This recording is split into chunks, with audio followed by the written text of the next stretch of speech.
Can you go first? Of course. Oh my God. That God is here, and God is wonderful, and God will help you in any way that he sees fit. Or sometimes you have to follow with blind faith. Why is this happening? Don't ask, just let it go. He'll get you there. It ain't always gonna be easy, but he'll get you there. I grew up in the Midwest, and I was the middle of 3 girls. My sisters are very successful, so I always felt a little bit less than successful. But I went off to college in Texas, had an encounter with someone who is anorexic and became anorexic. And I thought, if I can't do something, exceptional, I'm gonna do this exceptional. And I did. For about a year, it was very severe. I lost about half my body weight. I lost my period, and I never got it back. So I just assumed that kids weren't in it for me. And eventually my parents were called and said, you need to get your girl to the hospital. I went into treatment for it, and then ended up going to school at San Francisco State for meteorology. During the time when I was in school, I decided it would be okay, even though I had anorexia, that if I start to experience alcohol, oh, hey, my sister's getting married, I think I'll have a glass of wine at her wedding.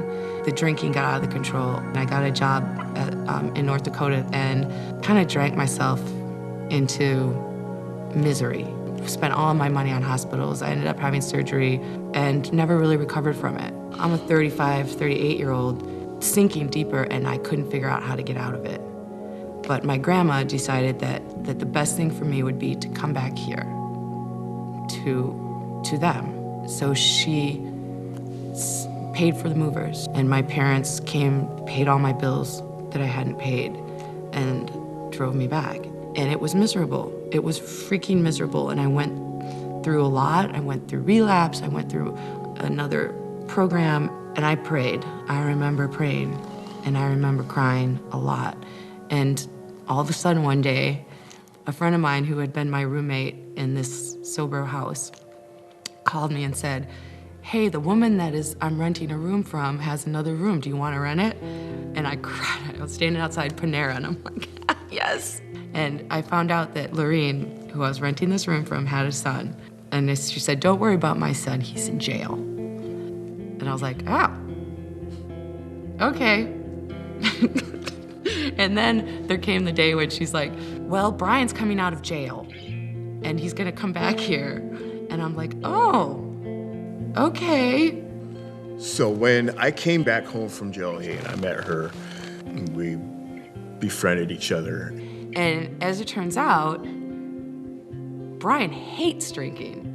So for him to support me not drinking more than I support me not drinking was like, oh, And likewise, she didn't like my drugatory, so she supported me not using, so.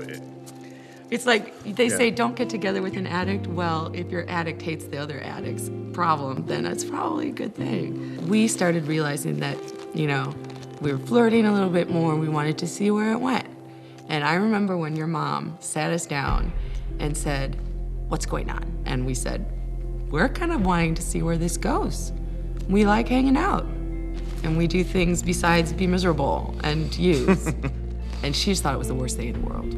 So she put a restraining order on me. And when I was on the floor crying in the doorway, after I got served the papers, Brian kind of picked me up and I said, I won't let you stay by yourself out in the car. This is my love, and I'm not gonna let her go out into the world by herself.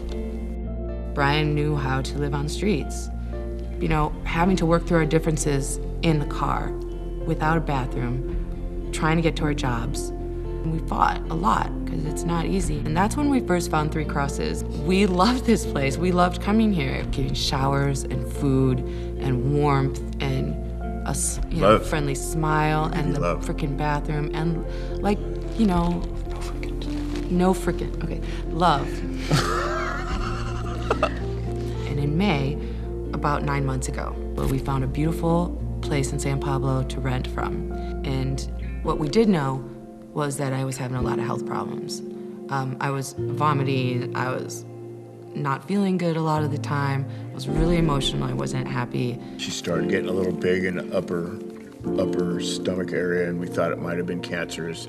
So we went to the hospital after several times of them saying, there's nothing wrong with you, and it kept getting bigger, and we thought a tumor was growing in her. And so we went to get an ultrasound, and it said, you're not sick. You guys are pregnant. Do you want to know the sex? Literally that quick. And she said, your baby is 7 months, and she's good. I was like, what? How is this possible? Oh man, she had C-section, so I watched the doctor, and then this one time the hand went in, came out with Emery. I just started breaking down.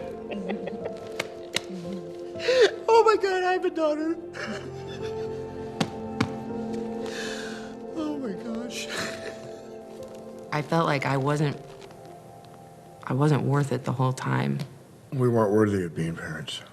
That's what would that be safe? We both felt that we weren't worthy of being parents. It immediately became about something bigger than us. And it's like, this is a miracle. This is what we're here to raise this child. This child was put into our life to show us that our lives are meaningful. Thank you, Lord. We kind of had a no room at the end experience. We couldn't find a place to live because we couldn't stay in the San Pablo apartment because of the baby. We looked for another apartment and we got rejected for every single one. Until finally my parents decided that we were at a place where they could allow us into their house.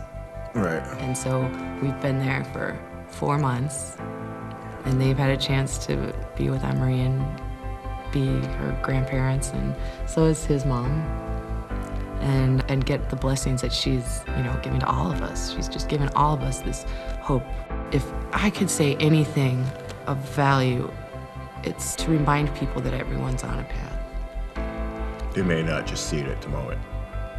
And they may never get there, but they may get there tomorrow.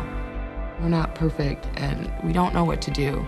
And we have to accept each other for where we are. And that, to me, kind of is the lesson of what church is, just to accepting people where they are. And we can't do it without each other. We can't do it without God. We can't do it without people. We don't want to.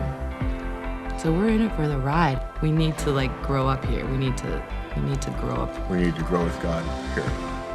Because we have a lot of growing up with God to do left. Kind of got stunted. Yeah. But we're all newborns. With our newborn.